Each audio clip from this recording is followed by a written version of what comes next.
selected is going to be the Lulu band away from Invictus Gaming. They're going to take that away from Xiaohu, of course, one of his power picks, but the Victor first ban. And look, the MVP definitely being recognized by RNG this time around. And this has kind of been the thing that we've seen trending in the LPL. Punish brought it out on Unlimited Potential when they 2-0'd EDG last night. He had Victor in the very first game, did fantastic, wasn't recognized for the MVP like Rookie was, but EDG immediately banned that away. And Victor, I mean, he kind of disappeared because he was bugged, disabled in competitive play because he was having some issues, but now re-released, able to hit the Rift and making a huge impact, but not this game. Not this game. Of course, actually Victor starting very, very early on in the reign of Victor that was before his sort of removal from the game for a couple of patches, and sort of Raphael from Energy Pacemaker last split really making things happen. Echo going to be banned again as Hecarim goes as well. And I think Starhorn also found a lot of success with the early Victor, but Hecarim, no surprise there. Echo, disappointing that we're never going to see him in the jungle. Oh, man. Sad stuff. I think it's I definitely think you're right. It's the answer for LXG to prioritize either Gragas or Rek'Sai, possibly even Nidalee. I would prioritize Lee Sin for MLXG over Nidalee. Prioritize Elise over Nidalee, to be honest. Just because he hasn't found the greatest success on that champion. But we'll see if maybe this changes. And IG only going to be able to pick one champion in the first round, so at least if RNG don't ban away either Rek'Sai or Gragas, they are going to be able to pick up at least one of them. Going to be very, very important for MLXG here, as they're taking a little while to discover their final ban. This guy looking very serious on your screen. They want Kalista. That's the only reason to ban Urgot. And Kid is a very good Kalista player. We'll see if they commit to it on the priority pick, since they are blue side. Alistair was the final ban, and again, typically when people ban Urgot, it's because they want Kalista. Why? Because Urgot's seen as a hard counter to Kalista, because her martial poise, the word that you really like, doesn't mean as much against Urgot. Obviously, he's able to lock onto her, has incredible range with his lock-on ability, as well as the suppression, swippy-swappy ultimate to hold her in place, lock her down, and kill her. It's hard to martially poise out of the way of a swippy-swappy, most definitely. Sky, no surprises, offering the sign-off. A suspect champion pool. Oh dear. This Fizz is available. Just, we saw you play that once. Oh no, going back to a Maokai, and I like this decision a whole lot more. Zatai was very powerful on that champion, and of course just fills so many niches, so many roles as a Maokai. It's also an automatic response anytime you see a Kalista. Again, the thing about Kalista is you need to lock her down. Yeah. And Twisted Advance, obviously a targetable snare, is fantastic at doing that. So we'll see whether his teleports are going to be effective here, as Rookie thinking about handing Zatai the troll, as Kakao is considering a Nidalee. And we'll give them the 10 seconds to see whether these ones are actually going to come through, because they're interesting.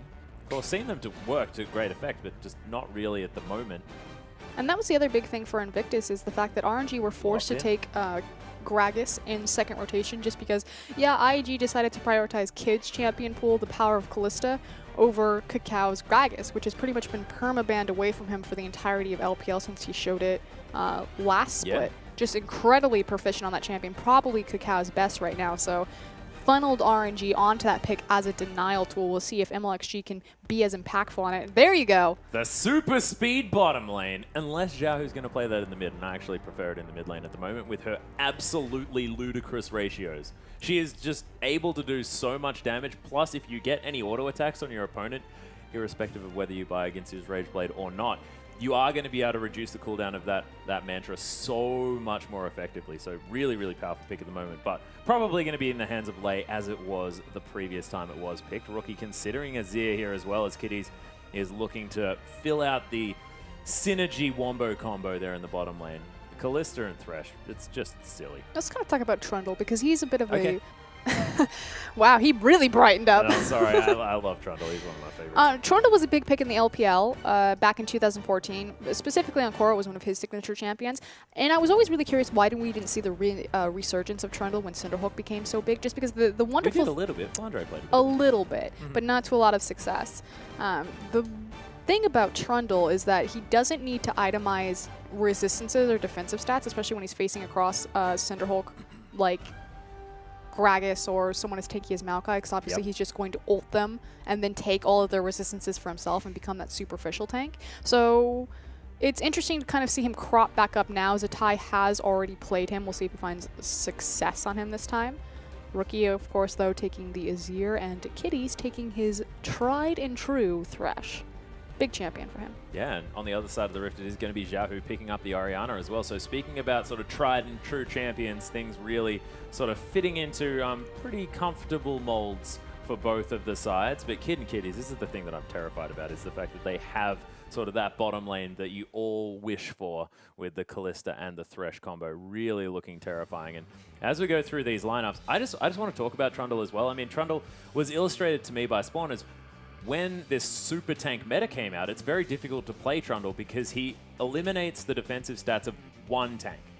But if you're on a multi-tank lineup, I mean, that's all you're really relying on, and they can generally outlast you. But with this comp, I mean, you've got Gragas, I guess, as a super tank-ish, but it's not going to be to the level of that Maokai that's going to be able to really sit there and soak damage. So remove him, and you've got everything working out for you, especially when you've got a Kalista who wants to just fill people with rend and then destroy them. But there are so many answers on the side of Royal Never Gives Up for this Kalista. The fact that you have the Karma, the Sivir, the go fast composition on top of the Maokai, who will have that targetable snare. And that's the big thing, locking her down and deleting her from the map. And RNG have all of the answers for the big priority pick that IG have chosen to commit on. Well, we'll see whether the ball delivery system is going to be working here as well. I mean, they do have the Maokai. They've got the Gragas with the belly bop that he can get really in amongst it and make sure that everything happens there. So you can throw a ball on either of those and you can really get things happening. But we'll see whether they can manage to coordinate it as we hop onto the Rift.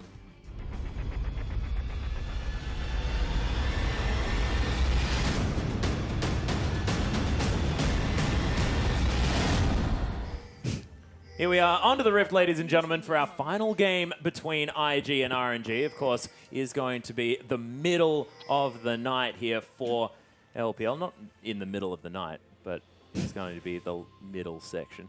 That made a whole lot more sense in my head before I decided I'd try and say it, as RNG are going to be setting up down the bottom side of the map here just a little bit. You can see both teams more than happy to head towards standard lanes by the looks of things. Curious, actually. I wouldn't suspect them to go for standard lanes. I would suspect that RNG would prompt into a lane swap just because, again, Sivir is going to be so potent in that lane swap and have so much control. And likewise, the level 2 power spike for Kalista is absurd.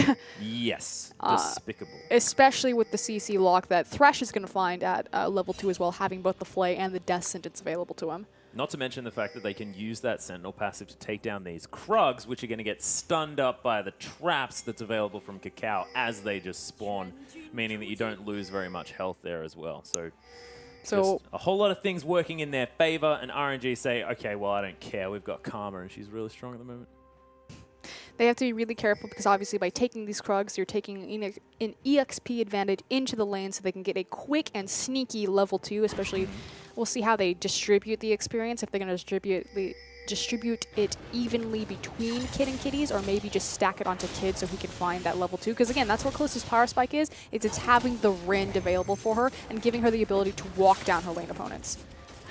Cacao pouncing all over this red buff here.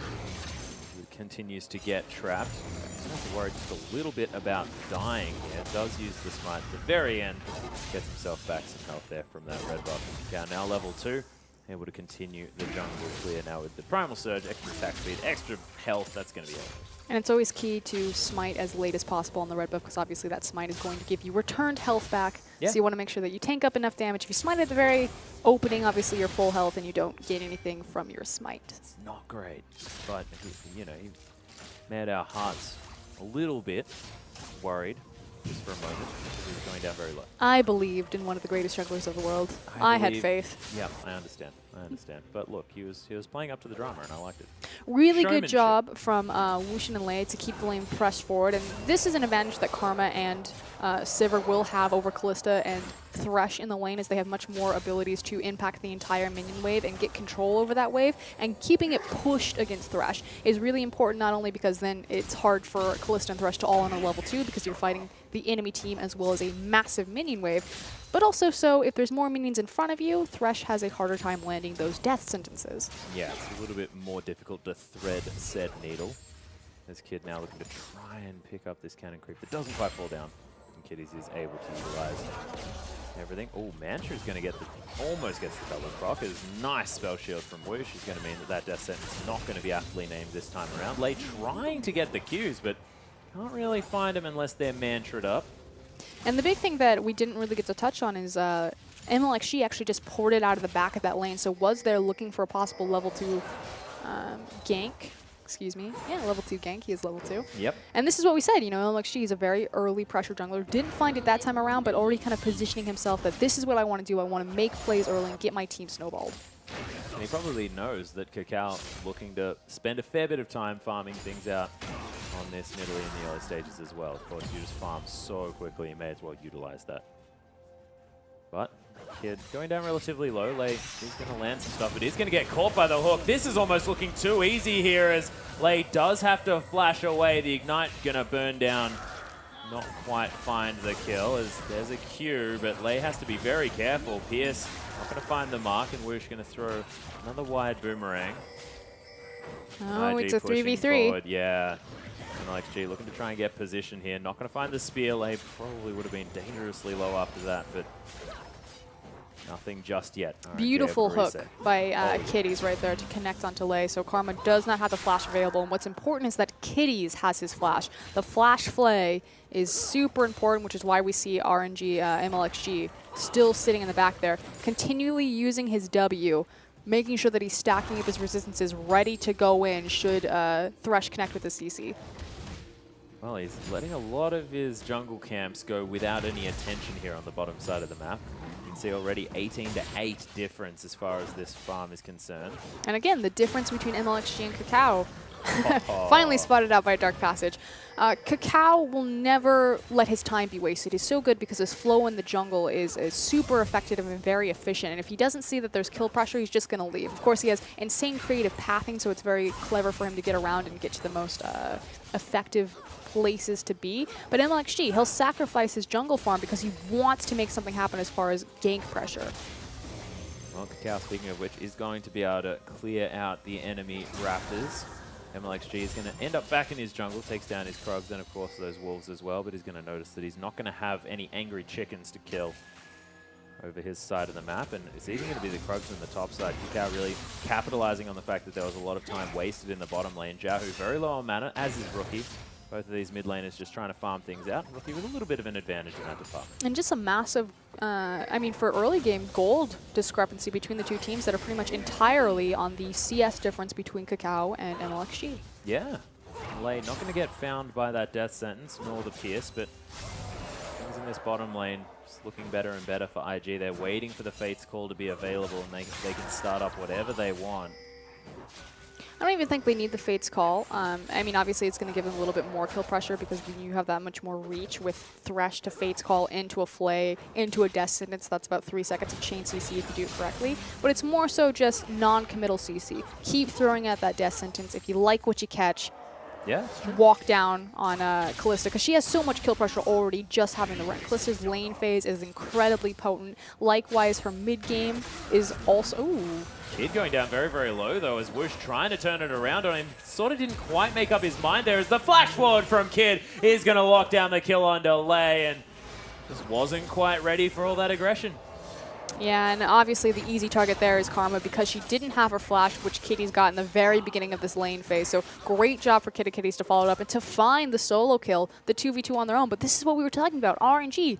They could have opted into the lane swap. They had a Maokai. Maokai does fantastic in a 2v1 scenario, but instead try to face down Kalista and get punished for it.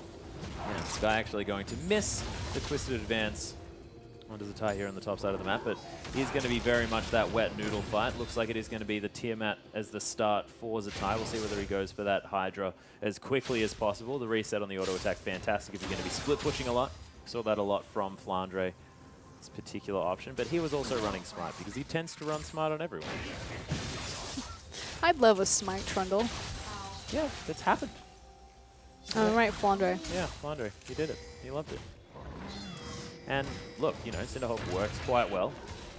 If you build a heck of a lot of health, you can then just take all of the resistances from your opponent and be like, okay, we're good to go now, ladies and gentlemen. Fairly slow-paced game, though. Again, we talked about how it's very important for LXG to make those early plays, and unfortunately, he's been trying, sitting in bushes for 45-plus seconds, but it just isn't connecting, and that's, again, where this difference is kind of peeling off. The fact that IG are a little bit more versatile in everything that they can play, not only in their champion pools, but Kakao style, you know, looking for the ganks, not finding them, immediately going back and power farming. MLXG, not so much. Really trying to commit to the ganks. If it doesn't work, just falling behind. And late. Needs to find some more Qs here as well. Oh, Rookie actually going to take a combo from Xiaohu, forced to use that E in order to get himself to a relatively safe distance. Xiaohu starting to put some pressure on now, both of these mid laners with a blue buff. Has to be really careful to respect the shockwave. Oh, yeah. A lot of resources also being merged down to the bottom side of the lane, so Rookie and Xiaohu can, I mean, really go hard if they see all of the people down bottom. Lei, did he just flash randomly in the middle of the lane? He did, and he's going to die for it as well. Very perplexing things happening. A bit of a mechanical misstep right there. Obviously, a very nice and easy cleanup from Kid and Kitties, and starting to really snowball this advantage farther and farther. But there we go. That's what we were talking about. Yeah, Xiaohu looking for something. There's the Emperor's Divide to push Xiaohu back under his own turret. As the aggression was unanswered by Xiaohu. Still has the ultimate available. Rookie with the cleanse as well. Xiaohu just going to head back to base, look to try and pad those items a little bit, but instead decides to stay now that this push has been coming through. And Kakao, this is his impact in this game. Farm a heck of a lot, take down the Dragons. And so what happened in the mid lane is what we were setting up for, is that it was very clear that Rookie and Xiaohu were looking at each other, feeling each other out, holding their ultimates, wanted the kill pressure, and as soon as they saw everyone appear bottom side and knew where the enemy junglers were, immediately decided to commit on each other. The reason why Xiaohu didn't chase and try to trade back his ultimate is A, he'd have to walk around the Emperor's Divide, and so spacing is an issue, but B, Kakao is on Nidalee, and Nidalee is so quick back up that river. Was on the dragon, but Xiaohu knew that if an elongated chase had occurred, Kakao could have easily been there in time to save Rookie on the back half. So really well played by both of them, and retaining his shockwave. Well, MLXG is going to find Rookie here. Xiaohu very, very low. There's the flash, and doesn't find Rookie with the ultimate, as Rookie able to create a lot of distance. Didn't even flash, just used the cleanse. He's going to be more than fine. He's just forcing it. He's forcing it so hard. He knows what his team needs him to do, and he's just not quite able to do it this time around. MLXG just not quite getting there. There's a lot of vision now available for this IG squad as well. A lot of deep vision here in the jungle towards the top side. And Satai's going to be really comfortable. It really speaks to the comfort and the power of the Invictus gaming lineup. Again, we talked about how there's, you know, so much talent across the roster. But hold on, because Lei now caught up again. Yeah, Kitties hits the point blank death sentence, and Lei's just going to get poked to death by Kid, who's now trying to turn it around. They're looking for Whoosh. There's the flash play. Fate's Call comes in. Kid, though, tanking up the turret a few too many times. Has to blow the heal. As IG have to give up that last kill. Kakao was there to try to pick up the tower aggro. Unfortunately, they fumble in the back half. That said, they do pick up Lei again, really punishing this Karma when she doesn't have her escape flash available, and take massive damage as well as kill massive experience and gold of the creeps in return. So that is definitely worth, despite the fact that they didn't get the 2 double kill. But the thing that I wanted to talk about is the fact that without the presence of Kakao, Invictus Gaming are just winning their lanes. Yeah. And that's really kind of the difference of RNG and IG right now, is that they really rely on MLXG to set them up for success. And if he can't connect with it, they just are failing on their own.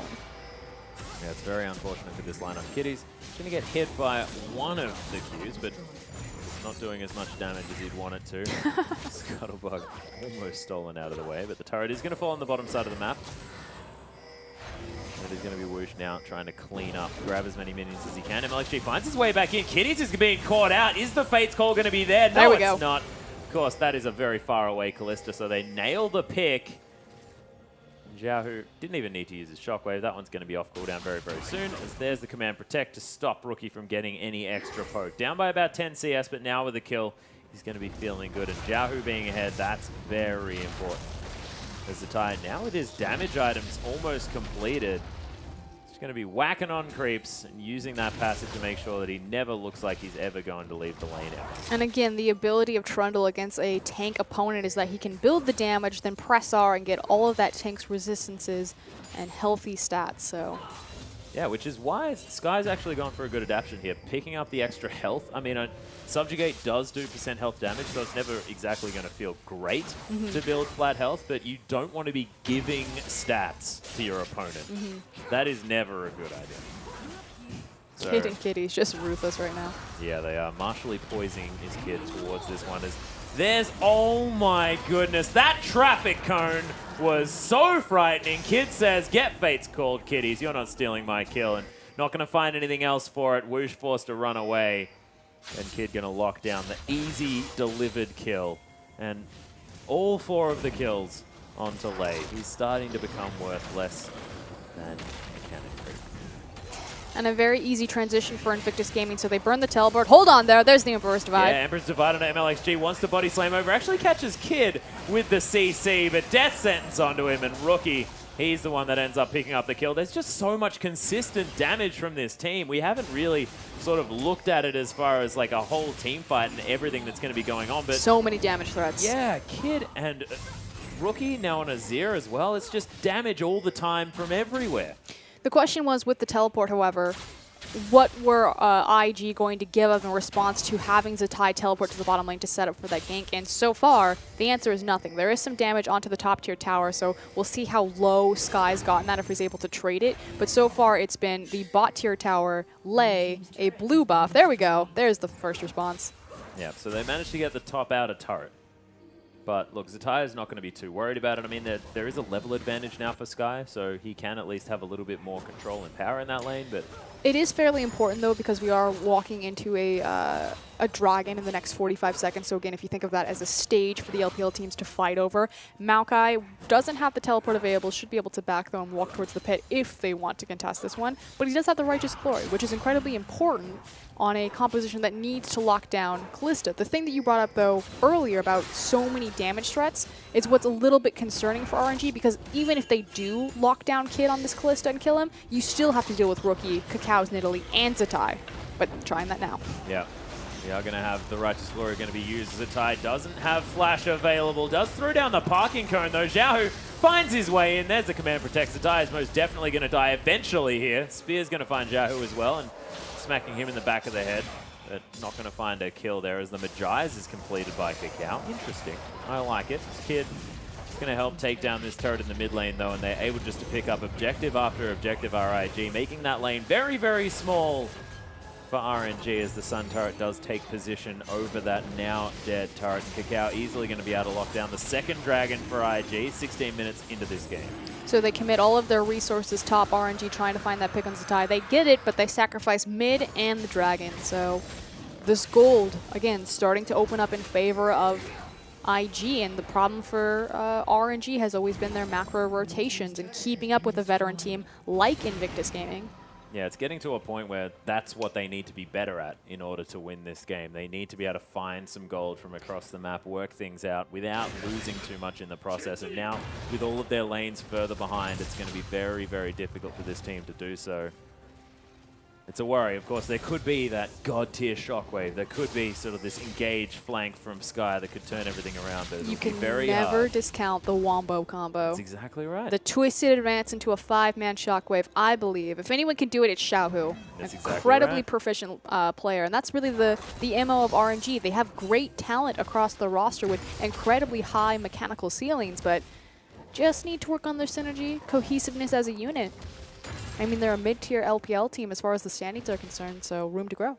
They certainly do have room to grow. And Zatai, he's going to continue clearing things out in the top lane. The problem with this is the fact that RNG are going to be relying on a late-game team fight that IG are probably going to be more than happy with. They've sort of got walking team fight masters here in Kalista and Azir, who are just able to control the battlefield so well, what with Rend and, of course, the Emperor's Divide plus the Sand Soldiers just being so good for area control. Their sustained damage is sustained damage, pretty and just crazy. sustain in general is going to be very, very hard to deal with. MLXG is going to get hooked under the tower. Blade back as well. Kitty's looking so comfortable on this Thresh. We do have the stun that root up there as Lei is able to lock him down, but just too tanky. They do not want to dive anymore. The Pierce not going to find MLXG, but IG, this is a 2 versus 3, and I'm actually frightened for RNG in this situation. Yep, the Cask did a great job saving his life because it forces, wow.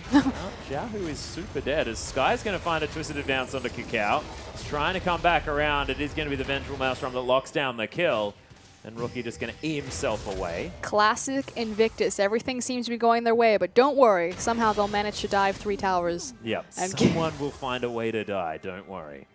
And give up their lead. Whoa. That said, across the map, there is a 2nd-tier tower. And Trundle, that is another thing that we haven't necessarily mentioned. Oh, as Fate's Call does come through, Kid will have to flash out of the way. Will Kiddies have a lantern available? He will. But he doesn't need it as IG are able to escape. RNG just can't find anyone. They can't lock down any kills this game at all, and it must be getting frustrating because MLXG is trying to be in the right places, trying to get leads for his team, but it's just not working. Just flat out not working. And again, it just speaks to the strength of Invictus Gaming's roster and their laners across the board. And yeah. They just naturally won their lanes. And poor MLXG, we were talking about how the casket connected and effectively saved his life because it forced Kid back before he had to use his martial poise to get back into rotation to do damage. But Kallista's coming up on a massive power spike, 4-0-1. Now the thing about Kallista as opposed to other AD carries is that her power spike really comes at 2 items. It's going to be at the completed Bloodthirster as well as the Runan's Hurricane. And he has what she has right now. Exactly. So this is a massive Kallista. Whereas other AD carries, they need their 3 core items. They need their BF upgrade, typically an Infinity Edge, their Zeal upgrade, typically a Shiv or Phantom Dancer, and their Last Whisper. And unfortunately for Wushin, he only has his Eye Edge. Yeah, so he's not going to be getting anywhere near the damage done. And of course, there are a lot of champions that generally get a decent 1-item spike with that item, but it's not Sivir. Doesn't quite have the steroid in order to make that one happen. So despite the fact that Wish has been able to keep farming, 0-0-0 is not the scoreline that's going to allow him to really get much done. And now we'll see what Kid is going to be able to do on this Kallista. Right now, taking down some Krogs. We'll see whether we'll transition that into taking down base turrets or, you know, Baron. Xiaohu is waiting in the wings for a possible flank. And again, you can never discount the Wombo combo. He's going to get caught out, but able to get the death sentence off in time. Fate's called back. Kid decides that, no more glory for you, kiddies. You've landed enough great hooks. I'm just going to take you away from this. The asterisk to that, of course, is if your shockwave hits the entire team as opposed to being burned on the support. And the obelisk is dragon. I like it. That was a super big reference, I apologize. Oh, that is a completely whiffed ultimate and barrel. MLXG. Meanwhile, I don't know. I don't know. Interesting one. Just they're reaching all over the map, trying to make something stick. Yeah, but it's not. Like she just stopped. He's like, I have nothing left. He stood on a ward and he watched Azir take it. Yeah. It's like, I can't actually do anything about this situation whatsoever. 7 CS in the lead is Zatai, who's now decided to build up a bit of cooldown reduction, a fantastic stat on Trumple. You want to be chomping things as much as possible. There we go. I'm going to get that chomp happening. It is going to be a Sun Turret falling down in the mid lane. Jiahu locks that one down. No Baron to fall just yet, but look at the vision around this Baron buff. I'm glad that you just pointed it out, because that's the thing. The IG are being so smart right now, forcing Zatai to the bottom side to play as a pressure point. He has his teleport. Of course, he's backing now, so we'll see where he decides to go. But playing around that Baron pit because they have the Kallista, and she's just so potent at taking Baron as quickly as possible with her Rend. Yep, and they know that she's there as well, able to clear out that ward. MLXG wants to try and put one back, but doesn't have any remaining. He's going to put a barrel in there if he can, but you can see no vision apart from now a barrel chilling in that Baron pit.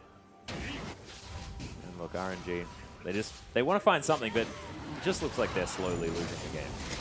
I mean, effectively, they lost their lanes naturally. Kakao did a great job of saying, you know, my laners don't need me. I can just go and power farm, especially as they pick up this third dragon for themselves, the movement speed increase. And unfortunately, MLXG tried to make it happen, like he's trying to make it happen in the top lane. Yep, Lei looking to try and get amongst it as well. Does have a movement speed buff as Zatai. But that's the story of this game. So yeah. MLXG, I mean, unfortunately, whiffing his ultimate, trying to make it happen, can't connect. But meanwhile, on the bottom side, because so many resources of RNG have been expended top lane, that's a free tower. Yeah, Satai actually able to bump MLXG up there a little bit, as we do have a shockwave onto him. Xiaohu able to come around, MLXG in a bit of trouble, but Satai with the subjugate just getting so much of his health back. He's so tanky. Does use the flash. He's going to be able to escape. And that's a mid-tier tower now. Yeah, and it's just Satai just being so frustrating for RNG to deal with. Might even be able to turn this one around. RNG very, very low. Rookie finds his way in as Xiaohu's going to fall, and MLXG somehow still survives, but it's just a 1-for-1. Ooh, Death Sentence uncharacteristically missing here as we fight around the Raptor camp, and Lei finding his way in. Is he going to have any extra cues to lock anyone down, or is he just going to die to another Death Sentence? Neither, as both sides are just going to disengage. 42 CS now the advantage for Rookie in the mid lane. Frozen Heart completed, as Rookie doesn't get quite over the edge. That's cute, though. He tried to be Drift King. Yeah. Let's talk about Kitty's, his performance, because you just said in that last team fight, you know, uncharacteristically missing a hook when he's really just been so on point about it. And yeah, Thresh is a big power pick for the LPL, as it is globally in the support, just because of all the versatility it offers. But especially in China, they've always really highly prioritized Thresh as a champion. It used to be that he would be picked up almost instantaneously in first or second rotation for the longest time, long after a lot of other regions started rotating more towards the Nami and things like that on the rise of Lucian. But Kitty has always been a tier above or cut above some of the other Thresh players in the LPL, and you are finally getting to see why. It used to be that this champion would be banned against and away from him. Well, it certainly looked like that. It looks like just the easiest thing ever. Super movement speed going to come in. Kid is going to flash out of the way of the shockwave, but man, MLXG, they can move quick. There's the flash play though. Kitty sacrifice gets a face call right out of there. No worries as he heads back to base. Job well done. There's the Emperor's Divide just to tell RNG to go home, I think. Cacao goes back into the team, and RNG, they do come out 1 kill ahead, but IG maybe getting a little bit hyphy. They are so desperate for anything. What? That was a Q auto combo from Rookie. Have you seen took Lei? Down half of his HP. You mean a cannon creep? Yeah, cannon creep, my bad. So nice work taking down the cannon creep, Rookie. You're really good at the farming. Nicely done. Shouldn't have got quite as excited, but still, Lei not exactly having the best time, and I feel a little bit embarrassed. Was sort of singing the praises of Karma, but it's just not working this time around. We were, though, also singing the praises of Kitties, and what happens? That works. See, there it is. It's not the fact that Karma's not that great. Kitties with a fantastic flash play, makes it out alive on a great Fates call. And again, Kid and Kitties, they are the trust exercise. It's so beautiful to watch. The long-standing duo lane of IG. I mean, the legacy one is technically Kid and Xiao Xiao, but Kitties replace Xiao Xiao. Looks fantastic, has been a long-term partner for Kid. How does Kitties play on Sony? Misses every ult, but it's okay because they make the joke. He goes, "I'm only learning from the best," is what he actually says. That is utterly fantastic. There is definitely context for that. We'll tweet it out afterwards. Don't you worry about that, ladies and gentlemen. We'll let you know exactly what's going on. He's never going to live that down. It's really sad. Oh my goodness. It was so good at MSI too when he got to play against Messiah, and he still whiffed him. It was fantastic. One of my favorite things to do. As actually, no, I think they were playing on the same team, and you made the comment that because Messiah was on his team, maybe he'll hit them because it'll go the opposite direction. Yeah, nope, still missed. Yeah, unfortunate. And you know what else has been missing? Ready for this segue? Any commentary to this game so far? I was going to say MLXG's casks. Yes. I think he's over. No, he hit the last one. Is what he is. He's definitely drunk. Of course, it makes sense when you Gragas, but it's not helping this game of League of Legends. Ooh. Oh, he hit that one. Kitty's getting bursted once again. The Fates calls there, though. Whoosh, super low, but somehow manages to stay alive. He's so deep on no health, but is going to eventually fall down. Still alive. Rookie's just ripping people apart. Kitty's eventually falls. Nope. Yes, eventually falls down. The bottom lane's dead, but the ace is completed. And IG, you can't lose a team fight, not at this stage. 11,000 gold in the lead, now going to take down the Baron. They've got 3 dragons to nothing as well, 6 turrets to 1. This is very close to almost a perfect game. And RNG, they didn't have their hearts in this game for Oscar, and just didn't feel like their hearts were there. It's okay. Their comp did exactly what it was meant for. They got the kill on Callista. They locked her down. Yep, they did it. Here's the replay. Look at how long Kitties and Kid live.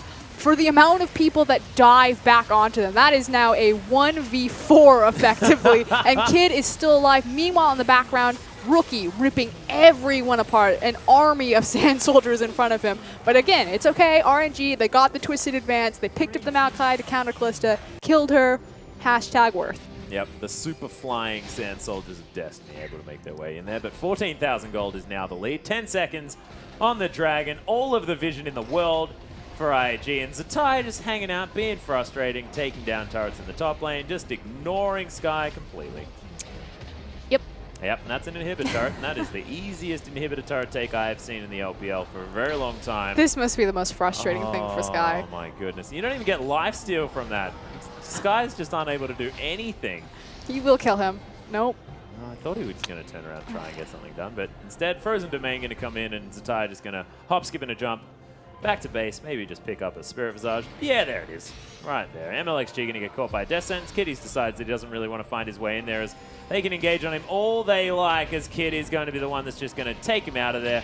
Oh, there's the Shockwave, though. Kid's going to get shut down. Xiaohu able to nail that one with a Dissonance. In the meantime, Rookie takes down an inhibitor in the bottom lane.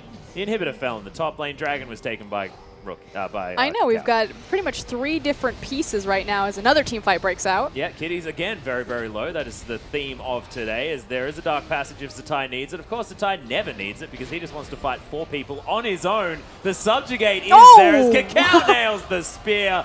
Fantastic work. Zatai's going to get caught, snared up by the W, as Lage is going to get bopped into the sky from that one. Uses the shield there a little bit. The flash forward there gets chomped down, as MLXG now going to get destroyed by Kakao. Another traffic cone, and Whoosh is going to find himself decimated. Another chomp. The surrender comes in, and IG, yep, that was a game.